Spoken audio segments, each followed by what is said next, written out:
Hello, and welcome back to the Simplifiers podcast, where we take topics in business and in life and simplify them. Now, friends, I know this about you. You maybe run an agency, maybe you're a graphic designer, I don't know, maybe you're a marketer out there, but you work with some pretty big brands. However, I bet there has been a couple of times when you're working with clients and you're like, man, I really want to push the needle forward. I want to make social change happen. But then they go, oh, I don't know. Let's just play it safe. Well, I have got a special guest to share with you today who certainly pushes the needle forward and helps her clients, her brands create social change and more belonging out into the world. And her name is Jess Weiner. She is a cultural expert focusing on the intersection of business, social change, and inclusivity. She's the CEO of Talk to Jess and advises Fortune 500 companies to help them better reflect people in their media, marketing, and advertising. Oh, she was part of this little bitty campaign for Dove called Real Beauty, which I'm sure many of you guys have heard of. And also, do you remember when Barbie changed in 2016? So we're going to talk about both of those case studies and what she learned through the process of that. Her additional roster of clients and partners include Disney, Netflix, Google, Amazon, and oh, by the way, the White House Council of Women and Girls under the Obama administration. So I'd like to welcome to the Simplifiers podcast, Jess Weiner. Hey, Jess. Hello, I'm so happy to be here with you. I'm glad you're here as well. And let's just put it out there right at the top. You have your work and throughout your career and working with these major brands has helped so many women and children out there in the world. I'm just going to say that for the record. Thank you. And, you know, that is no small thing to sneeze at. Let's start and talk about Dove. I mean, Dove was the big thing that was on everybody's minds way back when. What was your involvement in the Dove Real Beauty campaign? So I have been a partner with Dove for 16 years. Wow.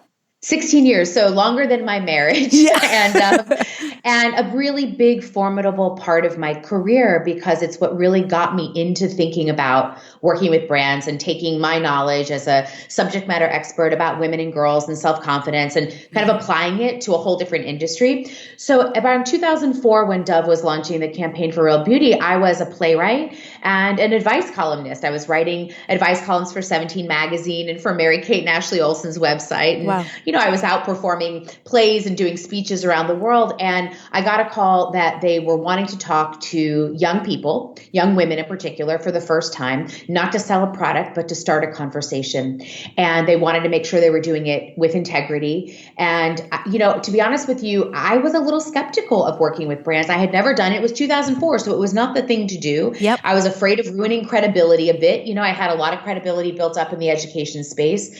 And I spent a year talking with the brand leaders, and I really understood that their mission was very, very on the point of what I wanted to do, which was to elevate the conversation around beauty, but they were committed to it for long term. So I began a relationship with them, and I have, written curriculum for them. I'm a global ambassador for them around the world, and have really helped sort of give some authenticity auditing to the campaign as it goes. And honestly, one of my favorite partners, an amazing campaign and sometimes a challenging campaign, because when you're a brand who makes a big change like that, you get some crosshairs put on you, right? People look a little bit more deeply. They hold you to some higher standards.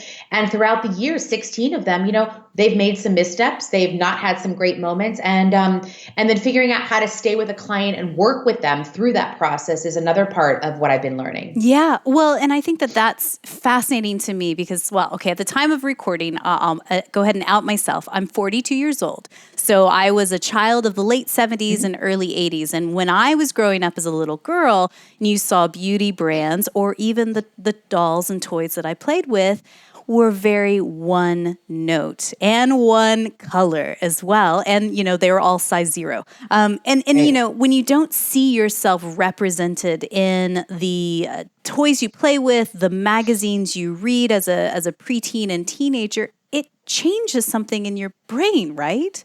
Most definitely, it has an impact, I think, for girls and for boys, by the way, because it normalizes what boys and men think about beauty and about women's Yes. potential. But certainly, I, like you, child of the 70s and 80s, we had, 4 networks at best on television. Yep. We had no choice about skipping the commercials, and commercials actually meant a big deal. Advertising was a big part of my young life because I was always interested in the kids that were on TV, the images that were there. I didn't have maybe the media savviness to know how it was impacting me, but it was impacting me because I compared myself to those images. I thought about my potential based on what I was seeing. So I think very early on, I was curious about who decides what goes on television, who decides what messages girls and boys get to hear. And the fact that it's become my career is kind of, ironic in that it was never like my full intention, but it certainly was a big shaper in my life. And now that I've been working in this space for over 20 years, I realize at the end of the day, just like you and me, these are people in these industries trying to do the best with what they know. And I always try to assume best intention that, they're not out to do harm. I really do believe that. But I do believe that ignorance is not the place to stop. So, Right. when you know better, you do better. And so my job really now is to help make sure that we're leading edge and not trailing edge in what we're putting out to the world. And I think that leads into our conversation today really nicely because you hear about the concept of ensuring everyone has a seat at the table. What does that mean to you personally? So if I look at the ecosystem of the brands that I work with, and I think all of your listeners who work in various departments will understand this. You're not just working with one person or one team. You're working with an ecosystem, right? So if I'm working with marketing, I'm also working with PR. I'm working with HR. I'm working with legal because everything kind of comes together in a big company, in a big brand, which is the kind of clients that I work with. So I look at the ecosystem. And the first thing I think about having a seat at the table is I think, what is the makeup of this organization's leadership? Because I have definitely been contacted to work with organizations, and I have worked with businesses who have no women on their board, who have very few women in senior leadership positions. Now, that's not a deal killer for me, but it is something I'm very conscious of when I come in, because then I need to know who my audience is and where there's work to be done, right? Let's just face it. I mean, so for me, I look at a seat at the table, who's on the board, who's in the C-suite, who are the executives, and then I look at who's empowered to really speak up in the room. Because one of the things that is a personal pet peeve of mine as we talk about diversity and inclusion in business is that we can't tokenize diversity and inclusion. We can't sort of just, cherry pick and check the list and have like a variety of people in the room physically different, because oftentimes that's where we're gauging diversity from, which is important, but it's not the only way to look at a diverse population. But I look at who's empowered to actually speak in the room. Having a seat at the table is like the bare minimum. Having a voice in the room is the maximum. That is what we really need. And having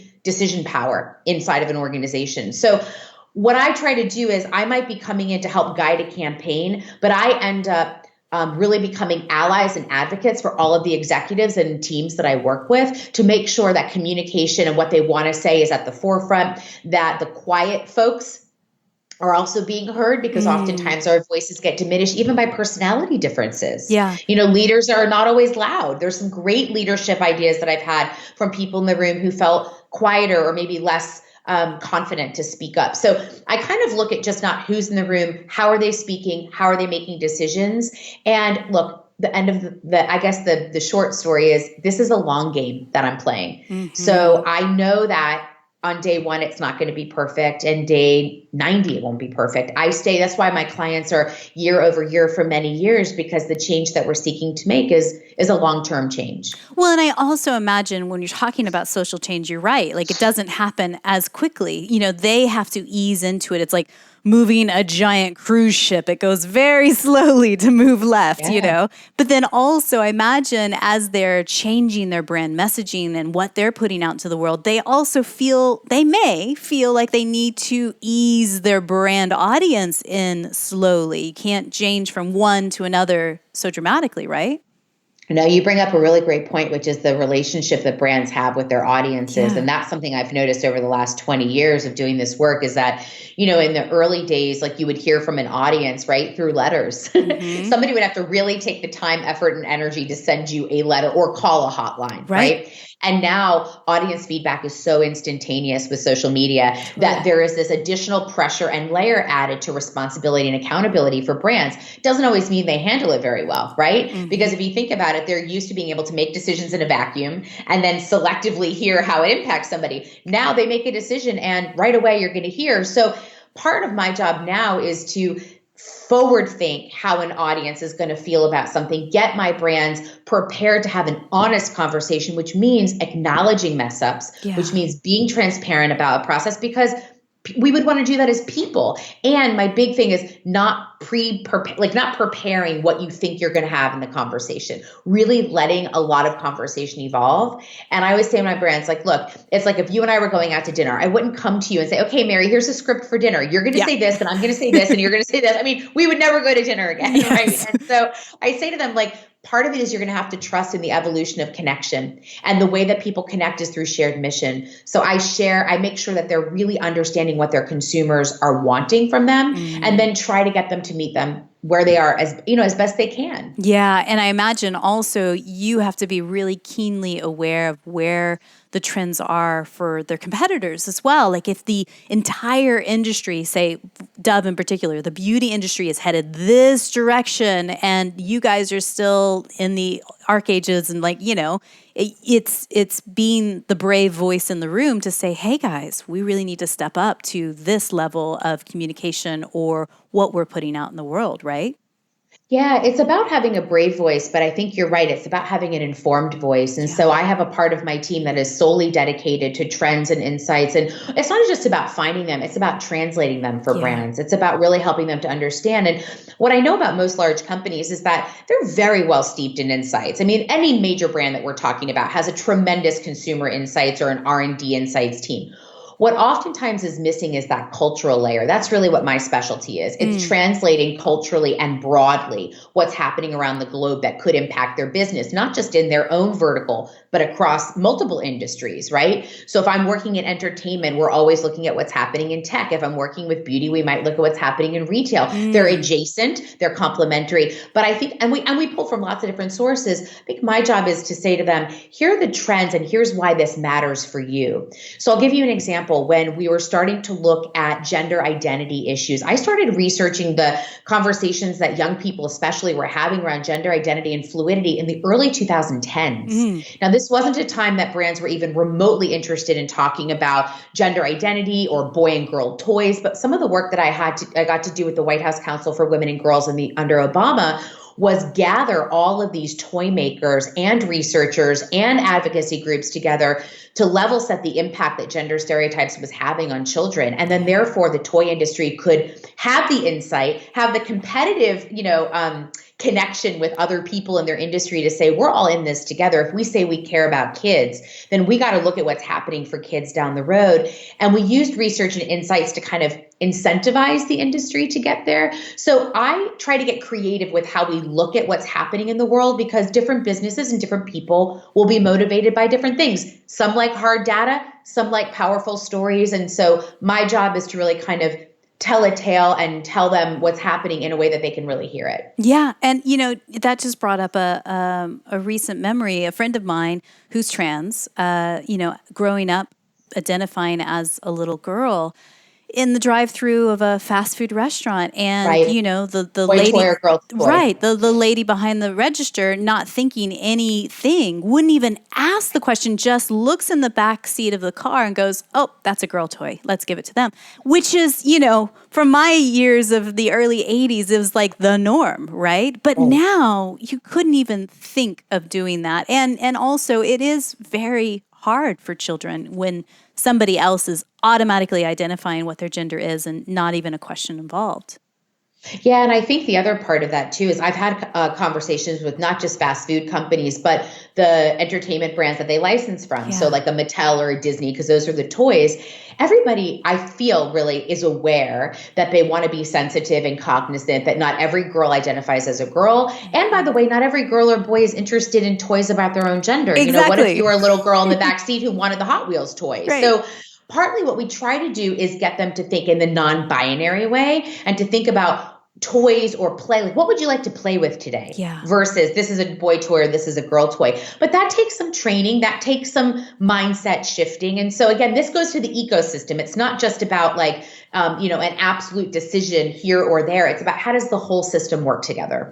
So, okay, I want to take a deep dive into the lessons you learned along the way working with Barbie in particular, and hopefully we can glean a couple of ideas or just things that people can try when working with their own brands in their marketing agencies, graphic design, what have you. So, and again, to help elicit and create social change through their work. So, Barbie, by the way, if you have also been under a rock, about 2016, they expanded the Mattel range of Barbie's bodies, right? 4 new body types, 7 new skin tones, 22 new hairstyles, 24 new eye color. I mean, it's just incredible. Like, it was all the things that I was hoping to have in 1982 and didn't.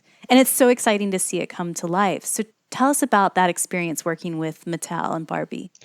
Well, the thing I always tell other consultants or people who work with brands is that it's a marathon, not a sprint, Yeah. and it is most often a series of conversations that really spark that change. So that's what we were talking about when I came to work with the Barbie team. We were talking about where Barbie was at that time in culture. It was 2011 when I came to work with that brand. We didn't launch that change that you mentioned until 2016. 5 years. That's 5 years Yeah. of conversations, of meetings, of prototypes, of normalizing the conversation. Like the work has to get done, right, in order to launch something with such merit, as you mentioned. And now the line has even exploded into some other areas. We have the first prosthetic limb doll. We have a doll in a wheelchair. We have dolls with vitiligo. I mean, but it started with a conversation. The conversation was, where are we out of sync with today's consumers and today's girls? And that's where I come in as a consultant and a trends and culture expert, is giving a big picture view. And at the time in 2011, what was happening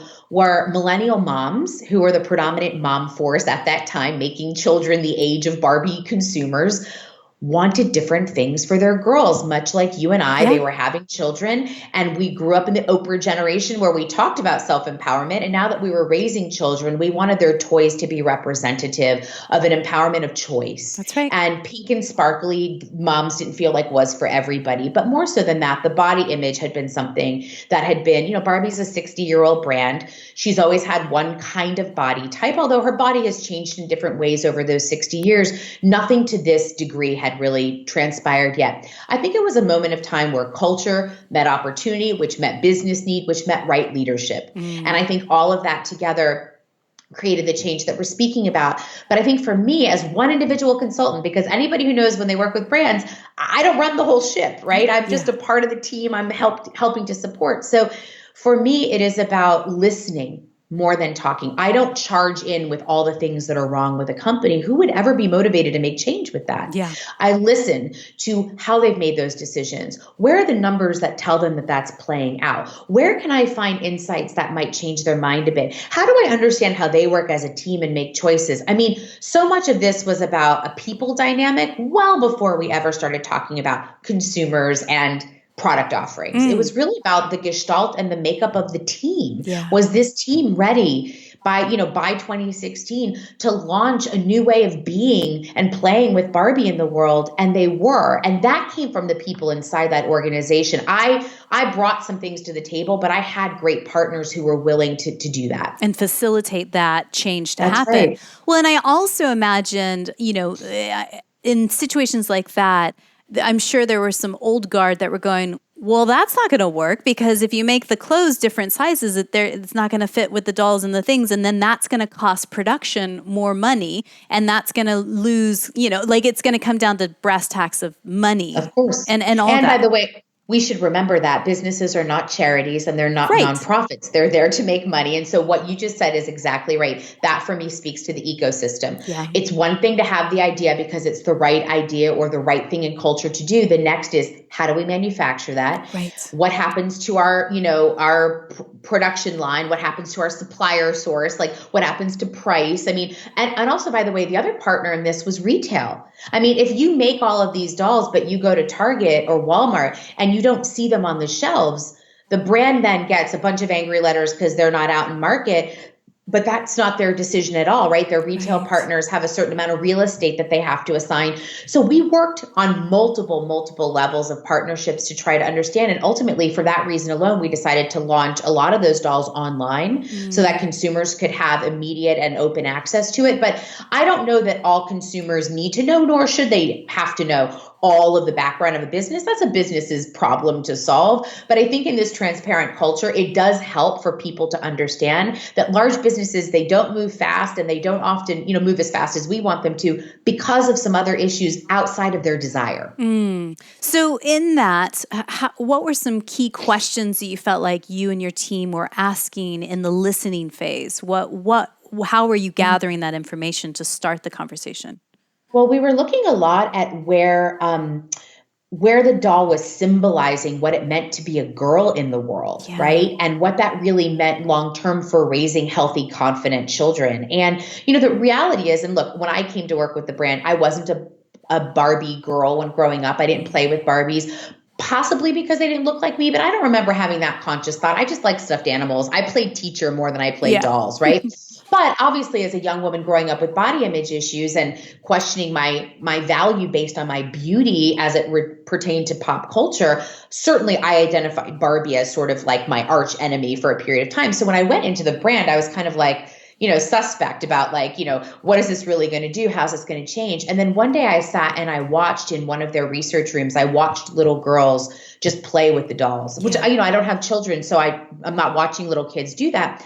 And I realized that they weren't playing out like Anna and Elsa's storyline, or they weren't playing out something from Moana or, any other story. They were playing, they're being their mom, their teacher, their best friend, their arch enemy, a dolphin, a astronaut, a princess. Like all of a sudden I saw all of this creativity. Yeah. And what really struck me is, little girls at that age need that story device to imagine who they could be in the world. And so we really kind of leaned into like the benefit of playing versus just the aesthetic of what you were playing with, because I think we look at that as adults. As little kids, I don't think they notice it as much. That being said, once we were like, okay, how much more could we open up to girls to get them to play? Well, certainly they're going to feel delighted. Like you said, if you look around and you see somebody that looks like you or looks like your friends or looks like your mom or your dad, so it was an evolution, much like everything, where we had to take a step back and think differently about what it could mean in culture, what it could mean in product, but what it would mean in a girl's life ultimately to have more possibilities to play out any storyline she wanted. And that's how change happens. That's where the incredible stuff is and drives beyond profit and loss and projections and things like that. Like that's exciting to me. I have a daughter. She's 11 now. She still does play. I hope she doesn't get embarrassed by me saying that. But, especially when she was little as well, you're absolutely right. They're playing out scenarios and situations that are either exciting or really stressful for them in their toys. And so I hear her playing through teacher-student kind of relationships and things like that. And, again, I think that the idea of going in with a listening ear rather than ramming in like a Bronco and saying, this is what you're doing wrong and we should do all this differently. Of course, I also imagine that's the finesse of a female business owner as well, is that we are good, empathy driven and good listeners as well, right? Yeah, I think there's some qualities of feminine leadership that's really worked for me. I think I'm a bridge builder and I'm a connector. Yeah. That is for sure. I'm also, I've had to develop, I don't know if this is organic to me personally, but as a business person, I've had to develop some significant patience. I mean, look, I'm an activist by nature. I mean, I didn't come into this work intending to do this. I came in wanting to change it. And of course, early days for me, I had a real energy of like urgency. I still have that urgency, but I think partially maybe with years and wisdom and experience, you kind of settle back and you go, okay, I'm going to change the system by both working within the system and shaking it from the outside, but it's a dance and it's a balance. And I think that is a pretty feminine aspect of leadership. Yeah. So I imagine in your process, as you start to work with bigger and bigger brands and you start to, obviously you have a name in the industry for making these kinds of big social change. Early on, were you creating a dream list of brands that you want to work with, things that you would like to see as change out in the world? I wish I was, but I wasn't. I think what ended up happening for me, honestly, was after Dove, I think people saw that success and I was learning from that success. And so brands would come to me and say, we want to do what Dove did. But what I would find is I would ask them why. Yeah. And they often couldn't tell me why. They just wanted the result. They didn't even know about the work, or they weren't really ready for the work. So I would say that my roster of clients has really evolved from identifying who comes forward with a really clear why as to what they want to do and why they want to do it. And then if I can relate to that and feel I can be of service, I've taken them on as a client. I think now that I've worked in multiple industries, from pharma to beauty to retail and entertainment, there are a couple that I'm interested in. I think tech is still an interesting place to play in, where there's a lot of gender inequality, and certainly technology is the fiber that puts us all together in the world. And automobiles. I'm really interested in the auto industry because women predominantly buy cars and are not represented either in advertising or in the design and make. So those are some industries that I have my eye on, that if the right opportunity came up, I'd be interested in. But I really get excited when brands come to me when they're lit up with their why, and I feel like, I can help you get better connected. And I believe in the reason why they're doing it. And Jess, I'm going to be so excited when I hear in like 3 to 5 years you're working fully in the automotive industry and you have somehow eliminated the booth babe concept of women in tiny bikinis at auto shows. I don't understand what that is. And maybe like just say hello, let's welcome ourselves into the reality of the present, because that is such an old, antiquated thing. Ugh. I know, it's pretty gross. And I'll tell you what else is gross. I was just at an arcade with my nephew, and he's 7, and we were playing some sort of racing game because he's obsessed with cars. And even in that video game, the woman who came out to, animated to do the flag was like this bosomy lady in a bikini. Yeah. And obviously I'm super tuned into that, but he noticed that. Yeah. And, and because I think he's my nephew, he was like, ooh, gross. She doesn't have any clothes on. Like, what's that about? But I also realized, like, I think you're right. There are some industries where the norm has just been accepted for so long. And that is definitely time to shake something up. That's what I'm down for. Yes. So let's get back to the concept of belonging. What does belonging mean to you, especially in the workplace or even in your own team at your agency? I would say belonging for me is about a relationship to yourself first. Yeah. I think some of the greatest leaders that I've worked with and some of the most inspiring people I know are people who have spent the time really getting to know themselves and understand that that is a lifelong learning process. I don't trust folks typically that feel like they're done, baked, and complete, right? Like, I feel like we're all a work in progress. And so I think belonging is belonging to yourself first, trusting that you're going to go on this journey of life. Our life's experiences are about learning who we are. And so I like leadership that's fallible. I certainly am, that are transparent and that have integrity to kind of just really share some of that vulnerability. So I think belonging is about to yourself. I think the other part of belonging for me is about seeing people. Mm-hmm. And I think that, and that's maybe a real crux of my work is helping people to be seen, because I think it's what opens up feeling accepted, warmth, connection, community. And you can signal and share being seen by lots of ways. I mean, representation visually is one. I think being vulnerable and open to understanding, like everybody's talking about the gender pronouns now in corporate America, right? A lot of people are putting them into their emails. I've seen a lot of old school companies really bristle at the fact of needing to do that. Why do I need to do that, right? We've never done that before. And at the end of the day, I always say, if you can signal that you understand that this might not be, you might not have you might identify with a gender that's binary, a boy or a girl, but there might be people who don't. When you can signal that you understand they exist and therefore you've made space for them to be in your workforce or on your team, that's a sense of belonging. Yeah. It doesn't mean that you have to identify with every single issue or person out there. It's that you recognize that you are one voice amongst many. Yeah. And I think I try to work on that in my team. You called it an agency, which is really interesting. So last year I had a real pivot away from that because I was building an agency. We had about 15 people. My business, I've been in business for 20 years. My business tripled in the last 5 years. Wow. A lot of growth, which sounds like a great problem to have, but I think your listeners might hopefully identify it was really, really hard. It was a new territory. We were growing fast, which sounded great, but I was terrified. Yeah. I made some really bad hires. I didn't know exactly what I needed. I wasn't really clear I didn't really want to run an agency. And then there I was having one. And so this year, what I did was I really stepped back. I actually sold off part of my business to another agency. I reduced my staff size. I recast my staff to be different. And I've orchestrated the company back to being a personal brand business, that does consulting versus an agency. Because I found like I was pretending to be a leader. I wasn't, Mary. And I was like, that for me was about, I wasn't even belonging to my own work. And I've never really, it's just a recent awareness for me, but it has made all the difference in the world. I feel so much more connected with a smaller team, a tighter focus. And, as a founder and as a CEO, it was scary because I thought more is better, more is better, more is better, but more isn't always better. Oh, I can tell you for a fact. Yeah? It isn't. Yeah. I mean, I've been running the Simplifiers for 16 years myself. I am really good at building a big, giant golden hamster wheel. And I have just the same.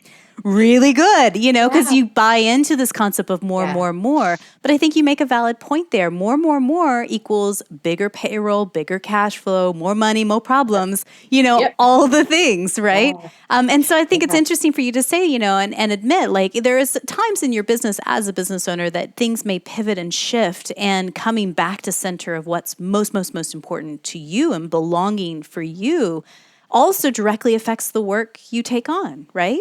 I'm so happy to hear you say that. I've never heard the term golden hamster wheel, but that's exactly what I felt like I was running on. Like I was ashamed to tell people what I was struggling with because I thought, well, isn't it a good problem to have? You're making a lot of money. You have a lot of clients. You're growing your team. Yep. But I think you're right in that I looked at coming back to center as a necessary part of belonging back to myself, of being able, if my brain is my brand, which a lot of people listening to your podcast, their brain is their brand. Yep. Their talent is their brand. Yeah.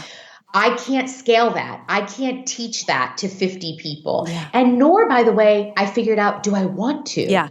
I love being personally engaged. I mean, Dove has been my partner for 16 years because I can give a big part of my heart to that brand. I couldn't do that with 10 clients. So, I'm back to only taking on 4 to 5 at max. And that means I have to leave money on the table. And that seems so terrifying because we live in a capitalistic world where it's like more. But what I have found is by saying no, I have created a healthy boundary for myself as a business owner to really get back to being creative and more connected to my staff. I've made better hiring decisions, and those were painful lessons to learn. And I'm really interested in talking about that with other young founders or established founders, by the way, because I feel like once you hit a level of success, like the advice for you dries up. Mm-hmm. When you're starting out, there's a lot of people there to give you advice. When you've been established, right? 16 years, you can feel really lonely. Like, oh, I should have known this, or who am I going to talk to? Or am I even tracking the way I'm supposed to be tracking? You kind of lose the map a little bit. You lose the plot. It's true.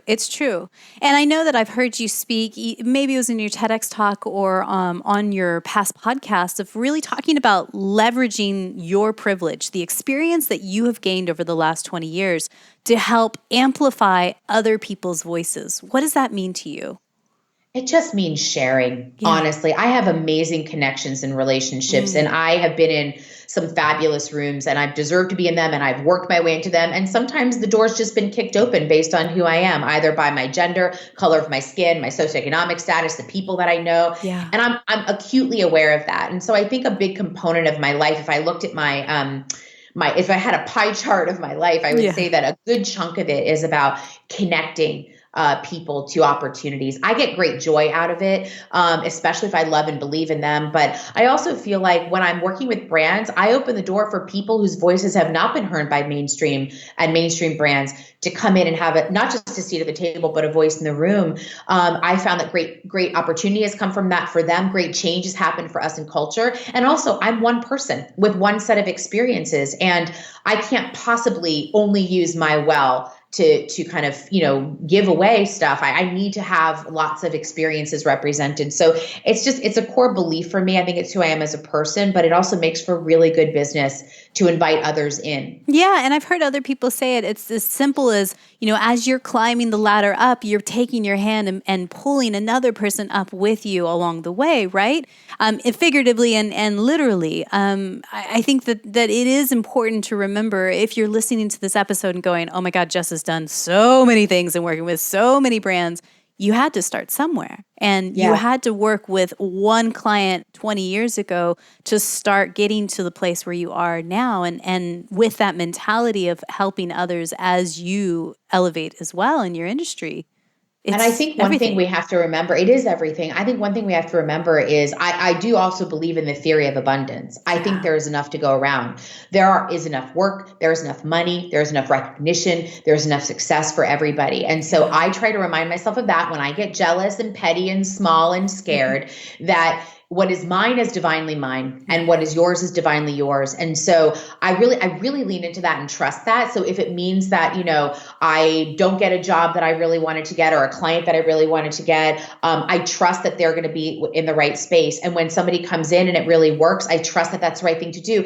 And it sounds a little bit like hopefully it doesn't sound so woo-woo for folks. For me, it is a fundamental belief that there is just enough, and especially for women. Yeah. And especially for women in business, there is enough. Now, that being said, I've had to come up with some very good boundaries, because some of the stuff that we do as female business owners and expect from other female business owners, we would never ask of for men. Yeah. And so, I have to constantly check and balance and say, I can believe in abundance and I can protect and preserve my time and space and still have choices. Like, both of those things go hand in hand. Yeah. And, I think that it also rubs up against what I think is being shouted from the rooftops from some people, of this kind of hustle and grind mentality of, if you just put 20 hours of work a week or a day in, and just grind it out, you're going to totally get where you need to go. And you're going to be laying on a yacht and, making $8 million a year. I don't know about you. I don't buy into that. Do you? I'm exhausted by the rise and grind culture. Yeah.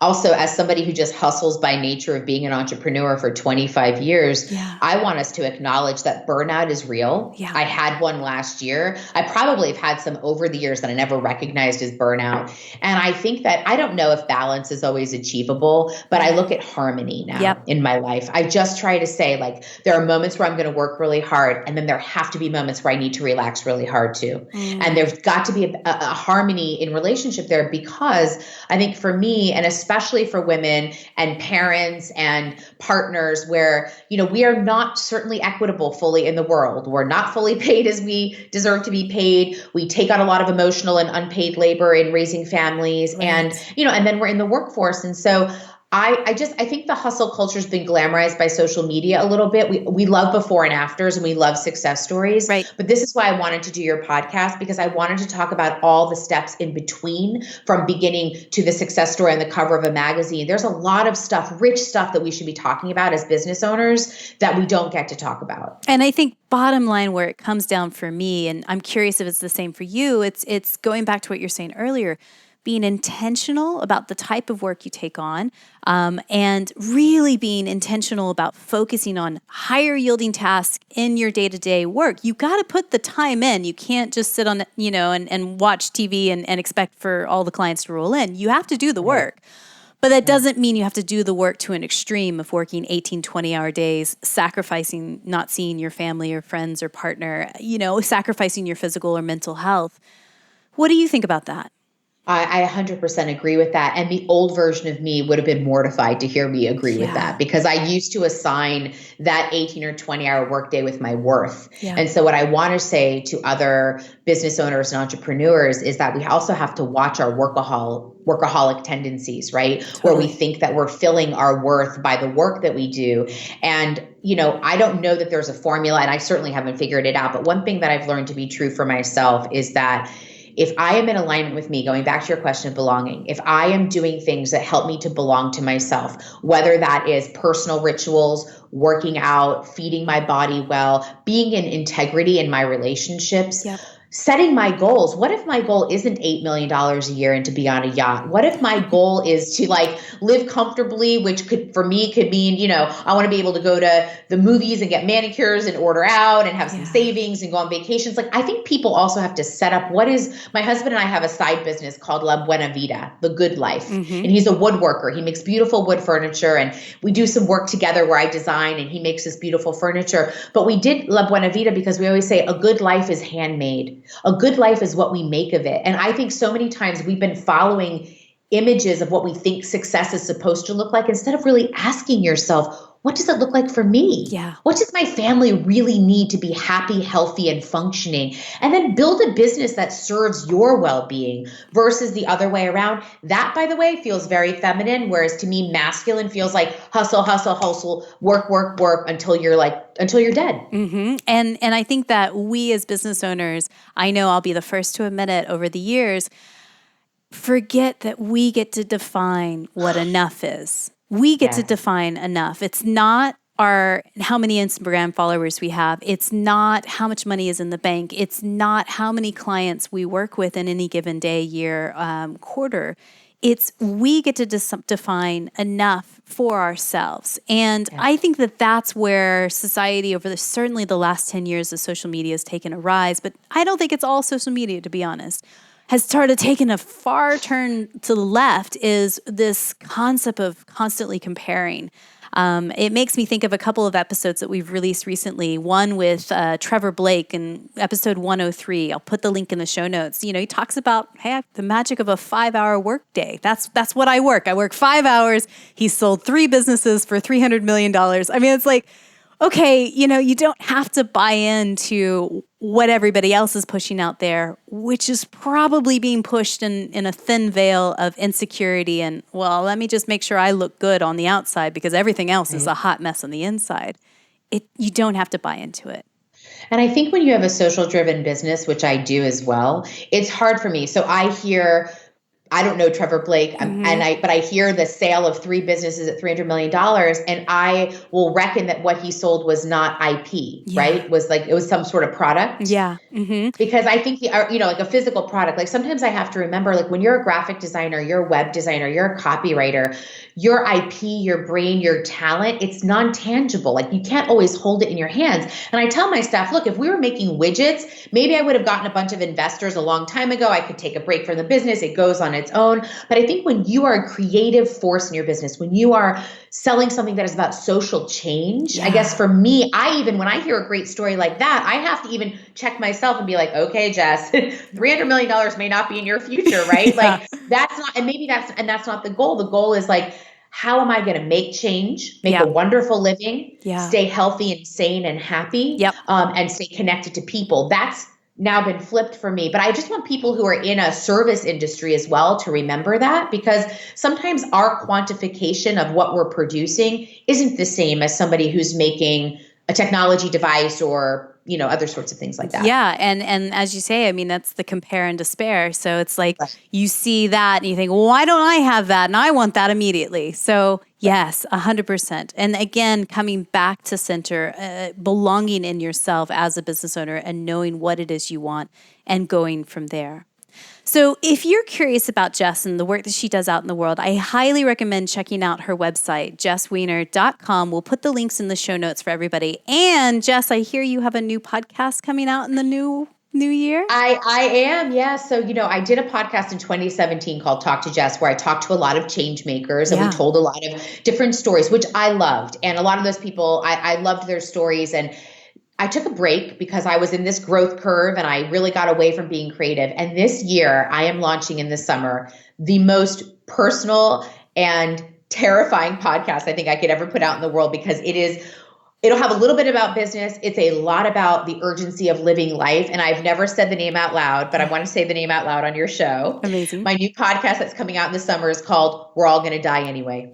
I love it. I love it. So I think, and the reality of that is I will talk about life, death, and everything in between. Yeah. But I want to talk about how familiar, and I'm middle-aged in my life, so I think this is also like a natural progress for me. I've lost a lot of people I love.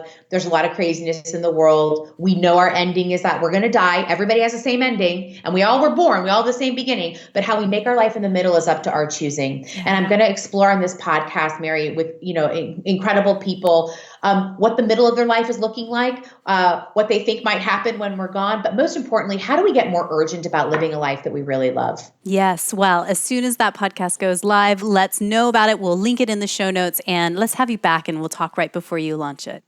I would love that. So a couple of questions for you that I like to ask everybody that comes onto the podcast. And again, thank you for your time today, because I really think this is important stuff. This things that we think, oh, it's important, we should do it, and we never do it, like, some of us. But it's really great and inspiring to hear people that are actually making social change out in the world, actually cultivating belonging in the workplace. So Jess, tell us, what's one book or blog that you're reading these days that's either inspiring you or poking holes and challenging your belief system?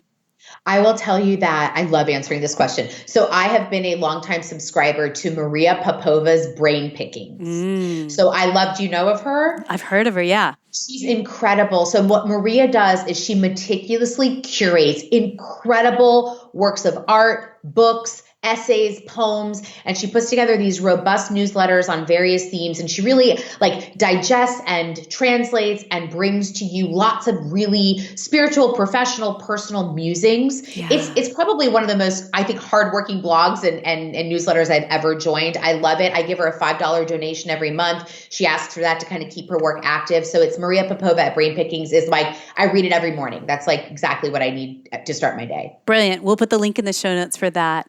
So tell us, who is one person that you know in your network, just that you just feel is up to brilliant things out in the world? And who knows, maybe one day we would interview them on the podcast.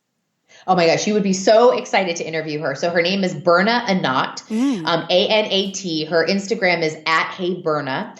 She used to be my mentee. She's of Filipino descent. She speaks a lot to immigrant women about finance and financial literacy. She's a small business owner who's worked everywhere from 17 Magazine to Instagram, but she focuses specifically on women of color and financial literacy and how do you really understand your navigating a financial world. She herself she came to fame because she's incredible, but she paid off all of her student debt, went around the world for a year with her boyfriend, debt-free, all before the age of 30. So she has a real affinity, I think. I think she's found her purpose, quite honestly. I've known her since she was a teenager.